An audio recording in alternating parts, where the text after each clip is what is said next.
I'm Lee Moore. And I'm Rob Moore.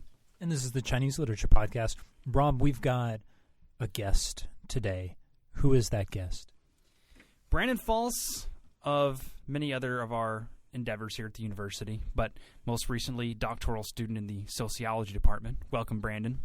Thank you guys for having me on again. It's either a good thing or a bad thing for you, Brandon, that you're on this podcast. This is one that Lee's been bugging me to do for months. And he always prefaced his sort of sell in the past. It wasn't even a preface. His sell in the past was, hey, Rob, we should totally talk about this porn I found.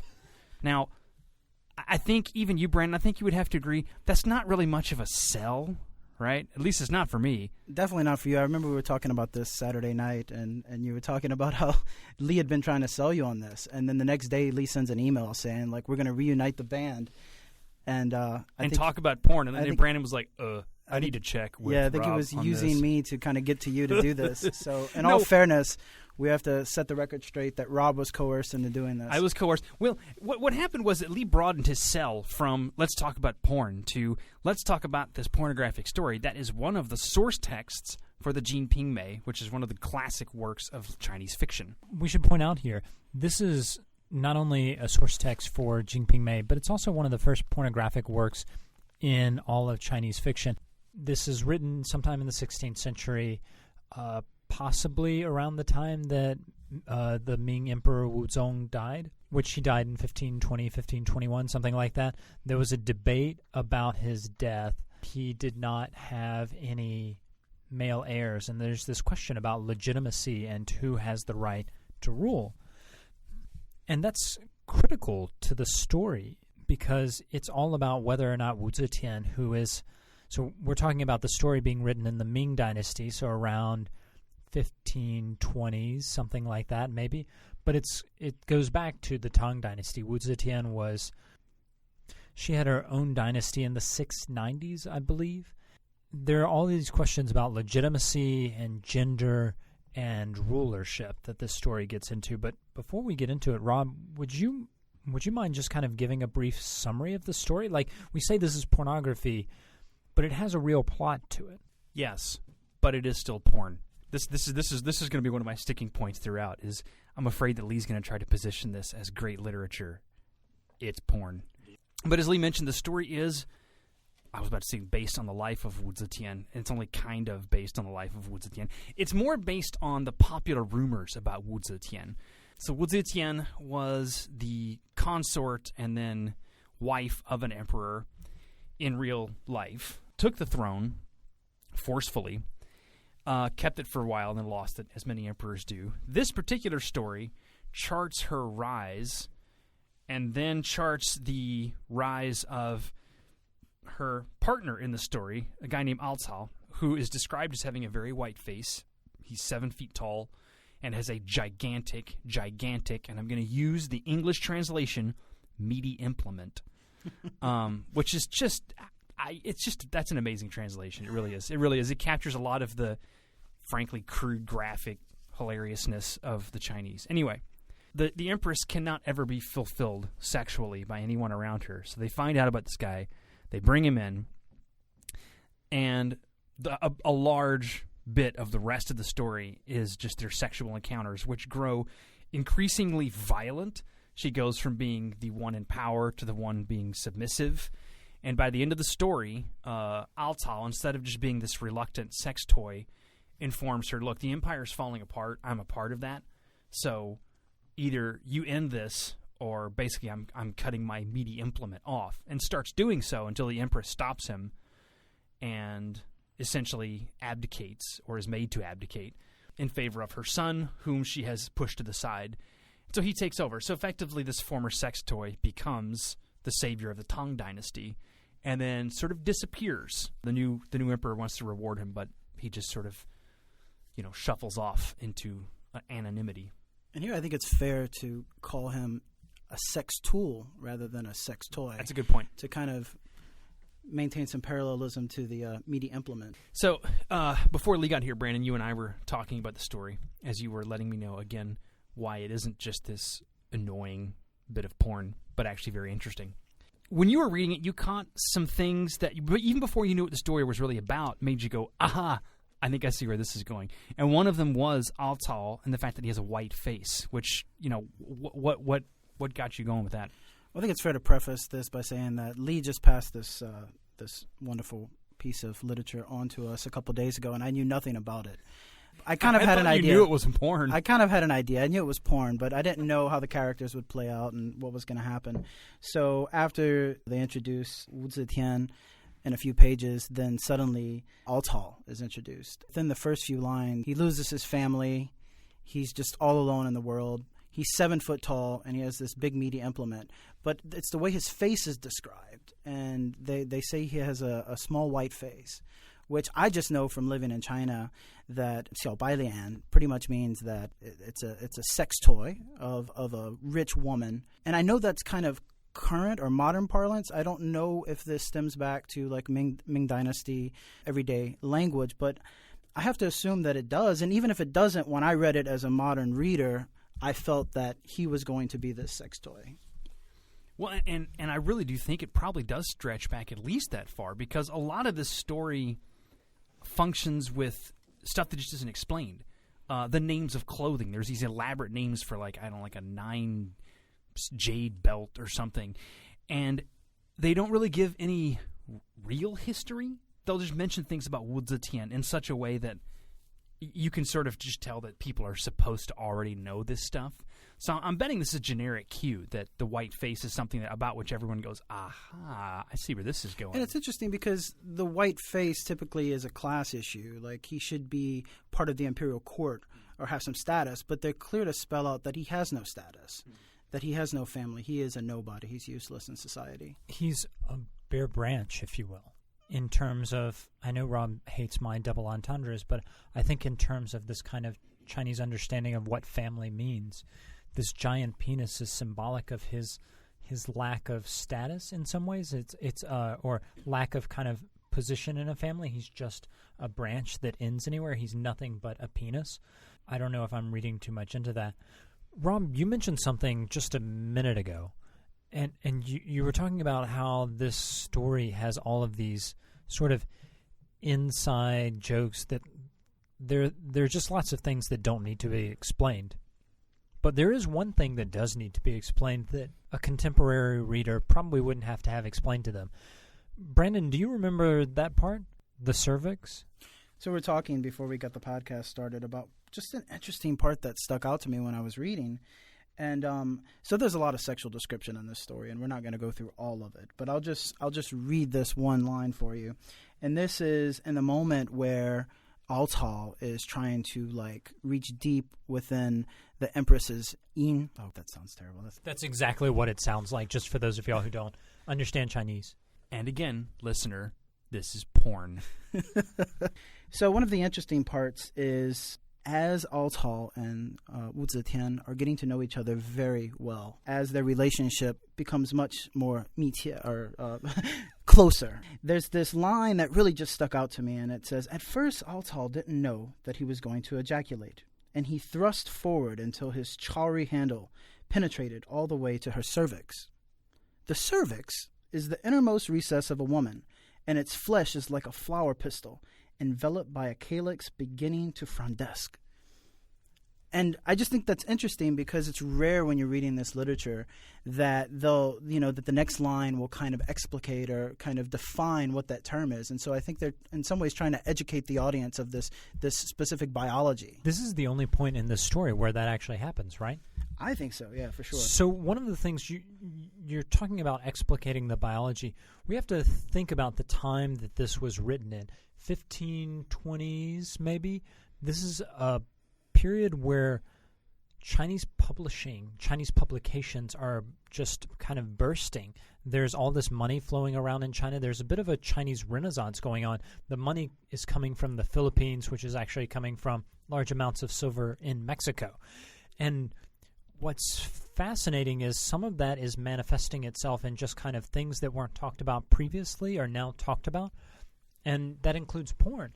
And I think, Rob, I know you hate this story because it is pornographic text, but it's also a kind of biology manual. It's a sex ed tool. It's a Chinese Moby Dick. Yes, we'll go with that. But it's doing some very interesting stuff. And one of the most fascinating things is there have been scholars who have argued in a European context that pornography first emerges as a field in the Renaissance. Now, of course, biblical texts talk about pornography, but they're talking about something that's a little bit different.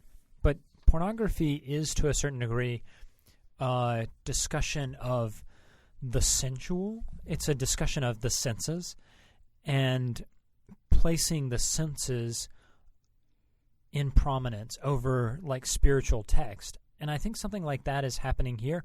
In the European Renaissance, this sensuality manifested itself in two ways.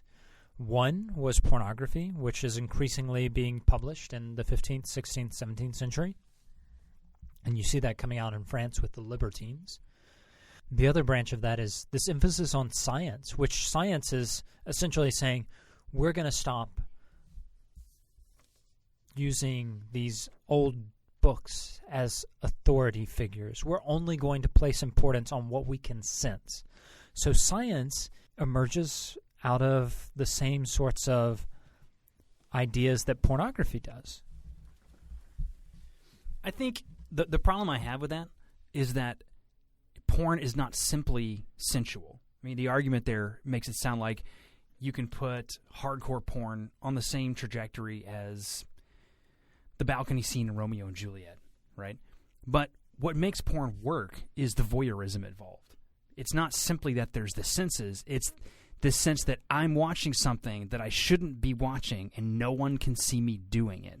The moment it becomes public, like with scientific displays, it can't be pornographic anymore because there's no sense of personal enjoyment without being noticed doing it. Yeah, and I'd have to agree with Rob right there because I think the most grotesque moment in the actual story is the moment in which the concubines and the people within the palace are watching the Empress and Altal have sex.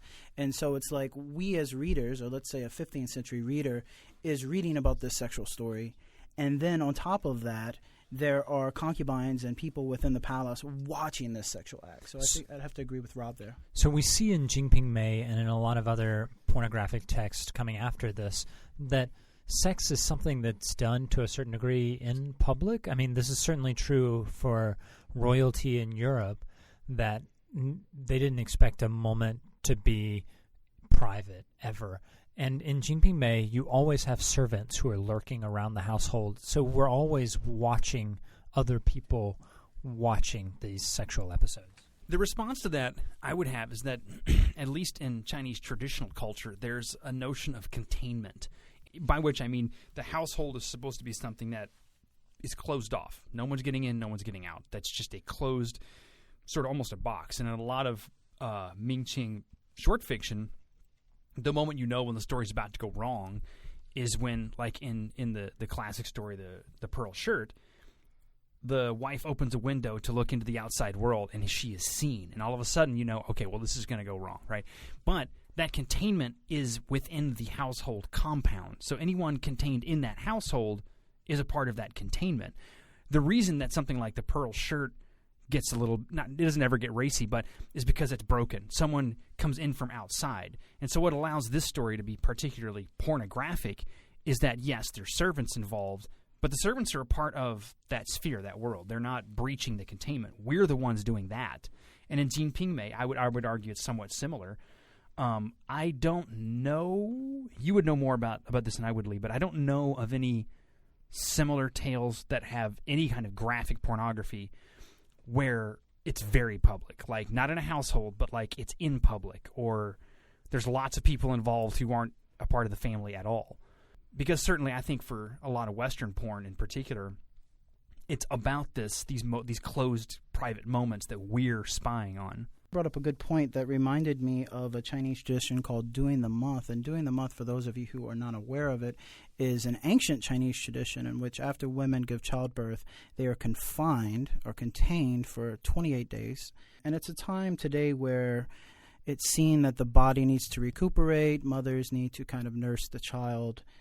Traditionally, and we're talking about 2,000 years ago, it was seen in a very different way. It was that women were polluting because they were losing blood.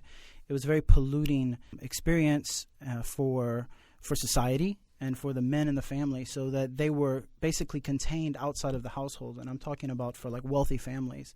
And so it's interesting when you apply this idea of confinement to the case of Wu Zetian, because, you know, she's also losing these kind of yin substances, and it's kind of containing it within the palace. This story, throughout the sexual episodes, you know, there is this feminine fluid just kind of like spewing everywhere. Increasingly less so as the story goes on. And I think that makes for an interesting point in terms of gender dynamics.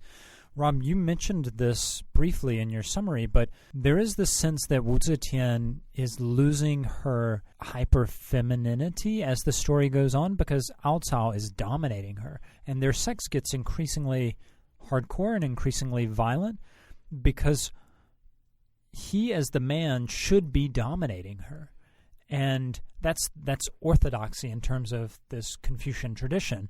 And the way that he restores the legitimate, rightful emperor, which is Wu Zetian's son, he just outmans her, essentially. She's being like too much like a man and too much like too womany and too mannish.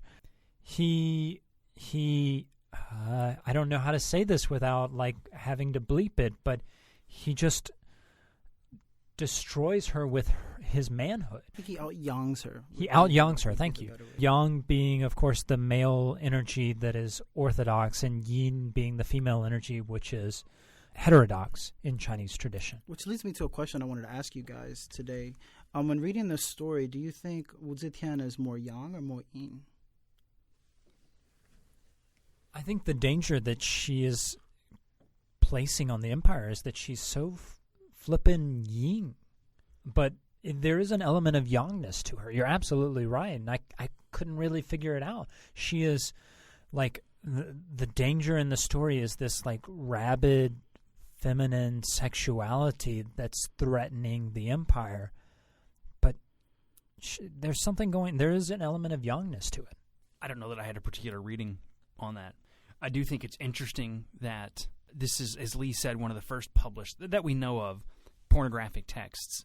And its subject is effectively the female emperor, the Empress, someone who took over in a way that in Chinese tradition only a man is supposed to be able to do, and dominates in a way that only a man is supposed to be able to do. So clearly that's wrong according to that period of Chinese tradition.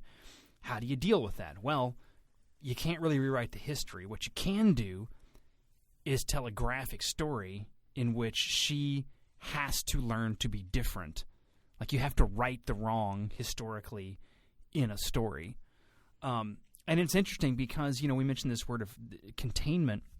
It's interesting that this is all happening in a contained place. She's not humiliated on the battlefield or in childbirth or in one of a dozen other traditionally female occupations. It's in a very private place, and we're watching it happen. And so it's the most public demonstration of the most private act, which is what porn is, basically. I think we're starting to get towards the end of this podcast. Brandon, do you have any final thoughts? I was just thinking about what a contemporary reader would have thought when they were reading this story.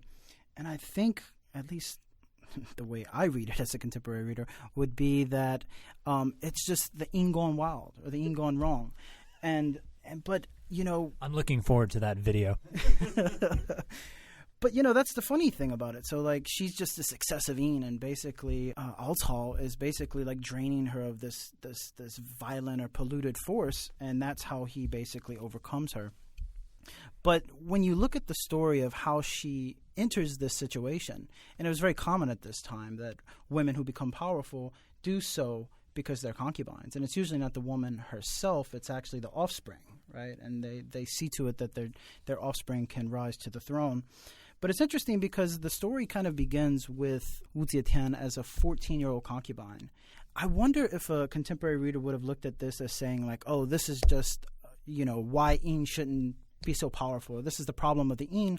Or would they have been able to see like it was actually the yang and the sexual appetites, the ferocious sexual appetites of these emperors who kind of breed these pens of concubines that create this, right? Interesting fact. In terms of Chinese theorizations of sex and sexuality, sexual appetite was very much associated with the yin. When women were perceived as being sexual predators, the yin has an appetite for yang that is unquenchable. And women were always wanting men's precious bodily fluids. They couldn't get enough of it in terms of like how the Chinese theorized about sex. And so in that way, her nymphomania, which Wu Zetian in the story, not in history necessarily, but in the story is a nymphomaniac, it's a very yin kind of thing. But yes, because that's the only way to achieve the yang. Because at this time, if you want to achieve power as a woman, the way to do it is to play in these kind of stereotypes of being a nymphomaniac. Which, if you've read any Freud at all, somewhere beyond the grave, he's nodding vehemently to this. I don't have much of a parting thought. This story falls for me in the same category as a lot of the Maoist era fiction and stuff, which is sure is interesting, but I didn't even read the story all the way through. But at a certain point, I was like, okay, I think we're done here. Let's just move on to the next plot element, please. So you didn't reach the climax? I did not, Brandon. I did not reach that point. It's unfortunate. Well, we know what Rob was or wasn't doing with his Chowdhury handle. I think we're just going to we're going to end it there. I actually think this is an interesting story from a sociological perspective in what it says about kind of Ming Dynasty conceptions of how gender and rulership are related. And I agree with Rob. This is like some of the other bad literature we've read. It's not enjoyable. I mean, it can, if you're into that, be titillating, but it's not at all good literature. But I think that there's something fascinating about reading this, at least in bits and pieces, for what you can take out of it. And so that's, I think, where we should leave it. All right. Thank you for being with us, Brandon. Thanks for having me again. I see that this will probably be the last time. Who knows? We might need you to tag team again. I'm Lee Moore. I'm Rob Moore. And this is the Chinese Literature Podcast.